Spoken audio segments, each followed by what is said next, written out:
Hey, what is up guys? Today, gagawin natin yung tutorial na regarding text mining. Okay? So, gagamit tayo ng tool dito which is you can see Weka version 3.8.4. So, siya yung pinaka-latest as of now, 2020.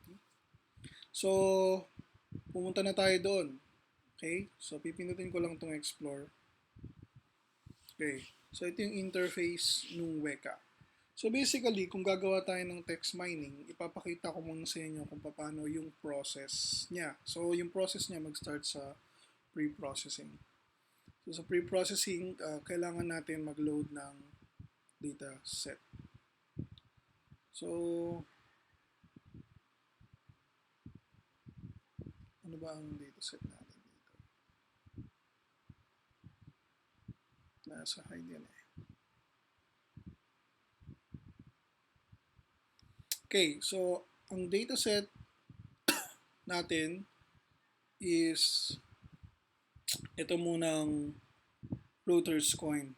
So yung rotor's corn. So yung rotor's corn, meron siyang nakahati na siya, test at saka train.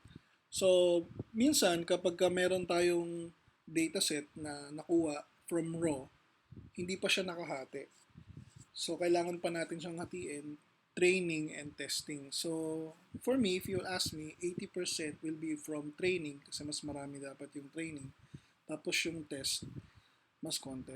So tingnan natin yung train, yung rotor's coin. Okay, so makikita natin yung dataset, ito yun. Yung corpus, pag NLP kasi tinatawag siyang corpus. So yung text, ito yung text. Ito yung mga attributes niya. So nakikita natin, meron siyang dalawang class, 0 and 1. So ito yung 0, I guess, and then ito yung 1. And then, mas marami siya, no? If you will see, 1,500, so 1,509, 45. Then, ngayon, try nating tignan yung itsura niya. So, ito yung itsura niya, no? Pag inopen niyo siya probably Excel or CSV, ganito yung magiging itsura niya. Pero, since ARFF file to, hindi natin siya ma-open sa CSV. Pero pagka CSV file siya, ganito siya, no? So, imagine, kung kukuha kayo ng dataset, pwede, ganito rin ang itsura niya. So, string and yung nominal value. So, in this case, tingnan lang natin yung ano niya. Okay. So, basically, ito yung isang sentence doon sa isang row, isang sentence, tapos meron siyang value. So, 0 means hindi niya pinag-uusapan yung corn. So, if you can see, ang pinag-uusapan ng 0 is kokwa. Okay, pag 1, it's talking about corn. I guess, kailangan ko siyang i-pull down sa ganun. Yeah. So, pag tinignan na, actually, nung dinownload ko yung Weka, meron na siyang rotor's corn. So, meron siya dong definition kung ano yung ibig sabihin ng rotor's corn. So, in my understanding, this is talking about, the sentence is talking about corn or not corn. So, yung classification niya, kung yung document ba ay pinag-uusapan ay corn or not corn. So, yung ganun lang kasimple yung classification niya. So, 1,500 sa training. Okay, so tingnan natin, attributes niya dalawa, instances niya 1,500, madami. Try naman natin in-open yung test. So, yung test, mas konti siya. Okay, kasi pang testing natin to, no? So, ganun din, halos ganun din ang itsura niya, pang testing natin siya. Okay? Ganun din yung mga nakalagay sa kanya, isa rin siya document. Tapos, meron siyang nominal class. So, pag 1, pinag-uusapan yung corn. Okay. So, part ng pre-processing, meron tayong ginagawa is we tokenize the text. Kasi as you can see, isa siyang buong text eh. Kailangan natin siyang i-tokenize. So in Weka, naandun siya sa filters and unsupervised and attribute. So napin lang natin dito yung string to word vector. So ito yung string to word vector natin. Kahit hindi natin siya muna i-modify ngayon, so click na lang natin. Ito yung kanyang mga options. So basically, ito lang naman yung mga basics dyan. So ito yung ID, TF. So TF ID. So pag trino natin yan, i-compute niya yung TDI, TF, TID. What do you call that? TF-IDF. So, yeah. So, stemmer. Stemmer, ko-convert niya lang lahat ng words into the root version of the word. So, for example, walking, walks, yun yung mga non-stem. So, pagka in-stem natin siya, mapupunta lang siya sa walk. Yun yung ibig sabihin ng stemmer. So, yung tokenizer is just going to separate the words. So, kung may number doon, masiseparate siya into an attribute. So, bibilangin niya yung count nun. Okay, so gawin na natin, no? Ay, mamaya, before that, ito pala, no? So, yung 1,000, this is the words to keep. Pag ginawa mong 1 yan, isang word lang yung kukunin niya. So, gawin na natin 1,000 words. Pero sa tingin nyo, kung madaming nakalagay doon, pwede nyo gawing 10,000. Although, baka tumagal siya sa pagpuprocess. So, for the meantime, 1,000 muna. So, sa buong document, 1,000 words lang yung kukunin natin.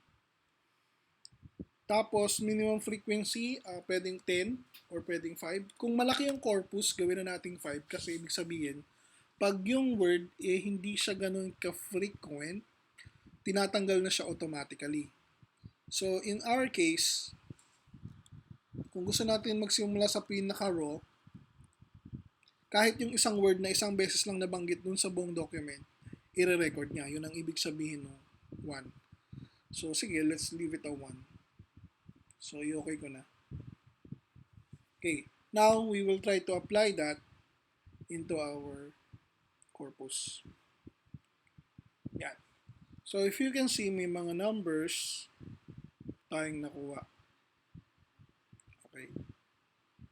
So, some other pre-processing methods, tinatanggal na nila yung numbers kasi para sa tingin nila, wala naman yung sense. So, ito pa yung mga underscore na yan. Pwede na yan tanggalin. So, kung gusto nyo lang tanggalin yan, so, i-click nyo lang dyan, then yung remove. So, matatanggal na siya. Okay? So, meron na tayo ngayong makikita na natin yung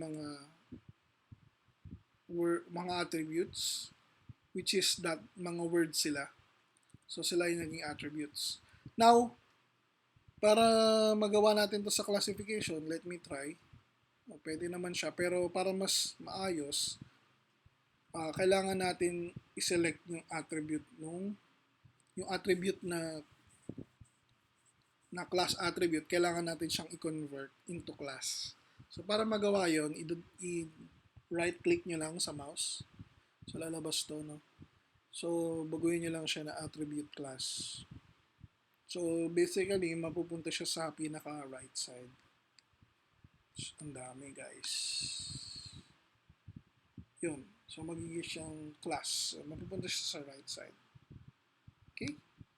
So, okay na yan. Nandun siya so, magiging automatic na siya nandito sa pinaka-ilalim kasi yun yung ginagawa ni Weka. So, yung pinaka nasa ilalim yun yung sineselect niya as class. So, as you can see, madami ang nandito, no? 580 and 24. But actually, ang ginagamit kasi natin dito yung test. So, pinakita ko lang ngayon kung ano yung nagiging itsura kapag in-apply natin itong string to word vector.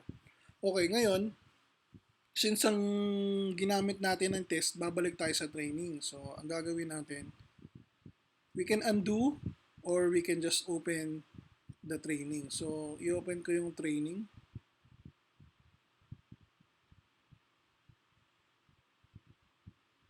Kasi mas gusto kong gamitin yung training dahil mas madami siya. Ayan.